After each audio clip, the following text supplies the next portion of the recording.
Our reflection today I've titled On Perseverance in Faith. In our first reading, Moses was both an instrument of God as he gave the directions of the Almighty to Joshua. Pick out certain men and tomorrow go out and engage Amalek in battle. I will be standing on top of the hill with the staff of God in my hand.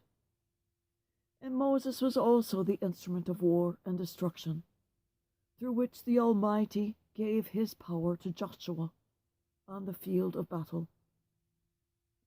As long as Moses kept his hands raised up, Israel had the better of the fight. Joshua mowed down Amalek and his people with the edge of the sword. In both cases, everyone had faith that God would not order them into a fight unless they were going to win and unless he was to provide assistance. Just as the refrain of the psalm said, "Our help is from the Lord." And all trusted that and believed in that, for to do otherwise leads to certain loneliness, depression, sadness, and some level of madness as you chase causality for every event in the world, when many are down to man's evil to man, and God plays no part. In our second reading, one of my favorites, for it is the charging of many ministers, including myself. St. Paul instructs his former student from his prison cell. Remain faithful to what you have learned and believed, because you know from whom you have learned it. Paul writes, bringing Timothy to recall his own conversion.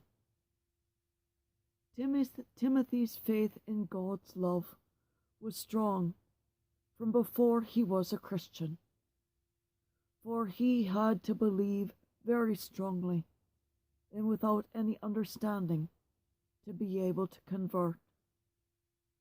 Instruction occurred after conversion in those days, so it all was done on on Timothy's faith in God.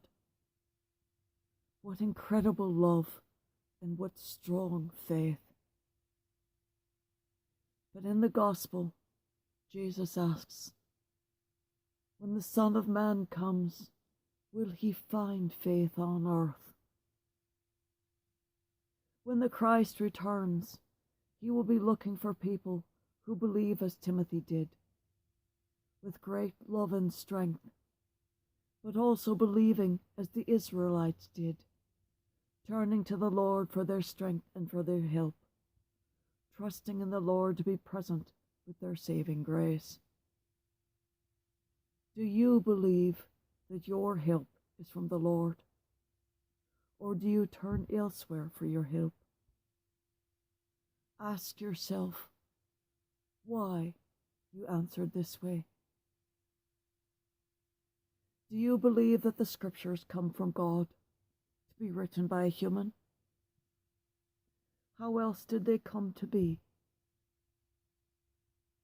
Our faith asks us these questions, and our faith requires us to answer.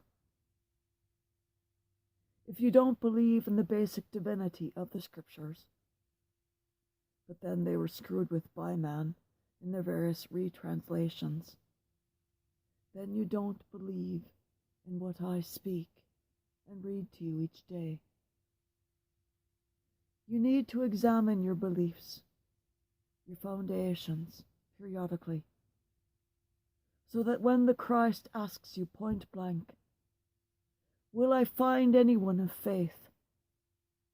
You can honestly reply, yes, Lord, here I am.